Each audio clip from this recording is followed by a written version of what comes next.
Ine kena, ide kena, ibareus padu tam hapertai barokawai. Kataru dang kerta ka basaus nam kerta. Balang ke egadak ba pelang ine kena ba indrus pa kalong ba ine kena idan ka company. Ine kena ide na po katika long yings em hapo kari bilat ba kerteng ine kena kadai i Princess Charlotte. Ba ine kena menta ilakot indrus nam kerta.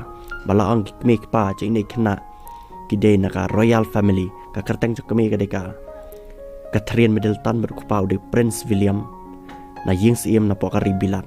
Ba ini kena isa kalarius pa kadai namar ba idan ka company kabla tip kerteng mengatakan Charlotte FX bat kene ka company kapan mi kitir gitar ba apa kita kitir gitar labo da kador ini kena ba ini kena ila kamai jambek na kita kitir gitar balang baka pisa ka ba ini kena mentai ladan kalakat hadu kumba $1 billion bala dapin kelas pisa India lakot kumno lai punya hajar crore tingkah.